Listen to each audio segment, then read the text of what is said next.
Loupassi, who's a Republican. We had anticipated that Mr. Loupassi would join us this evening, but we understand that he has not arrived at this point. Mr. Grogan, could you tell us a little bit about yourself, about a minute? First, I got to say, I hope that old saying about they save the best for last applies here. Yeah. Thank everybody, every organization that helped put this together. I was born in Bassett, Virginia, grew up there in the 50s and early 60s, a time when we had heroes and we had values. And I learned those.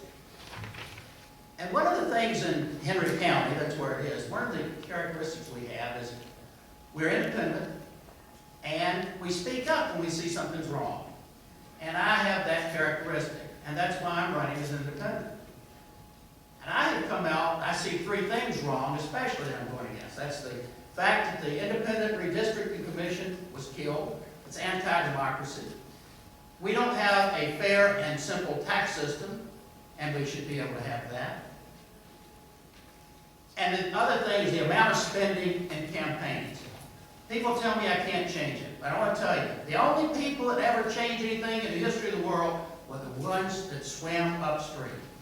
And we'll keep swimming upstream and hopefully change it. Mr. Grogan, thank you. Do you believe a lack of regional cooperation and collaboration is getting in the way of advancing legislative initiatives? And if so, what can be done about it? Definitely, there's a lack of regional cooperation. And one of the things it should do is abolish the Tillman rule. If you're not familiar with that, that means we're the only state in the union that the cities and counties are completely independent of each other. And what that does is it brings about competition. Henrico tries to get jobs and Richmond will lose jobs. If the region were working together, then we could do these things. We could bring in jobs. We could create a lot more industry here. You look at what Nansemond County, I think it was Nansemond County, but the city of Chesapeake now. They took a county and a city and they merged. You know, I have not kiddingly said maybe the city of Richmond should decertify and become again part of Chesterfield and Henrico. It may have to come to that if we keep fighting, the regions keep fighting themselves. Can't we all just get along? Can't we all, the three, Chesterfield, Hanover, Richmond, and Henrico, can't we look at what's best for everybody and say, let's work together? There's too much competition among the jurisdictions right now.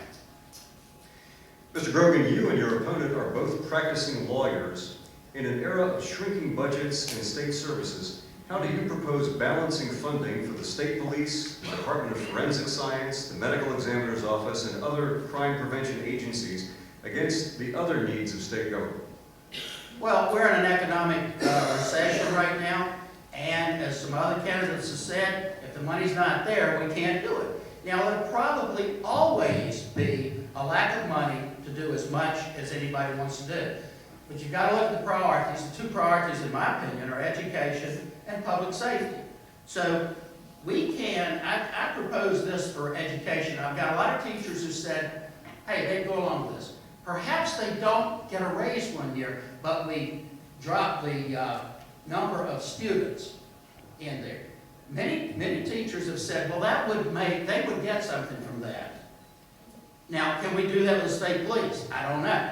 Do we, and the others? I got to tell you, I do not know. You're asking something that I think what politicians try to do is promise all these things, and they can't produce.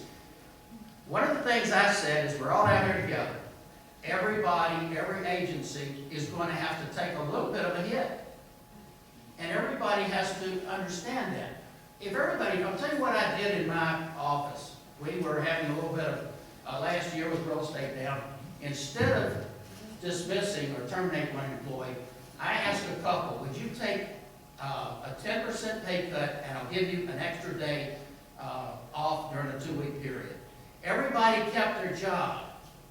Nobody was hurt badly. And that's what happens when we start cutting, and the state police, let's say, if we have a budget, we start cutting personnel, it's going to create a further problem. So, I think these people are dedicated. Teachers are dedicated, state police are dedicated, law enforcement is dedicated. I was a police officer 40 years ago.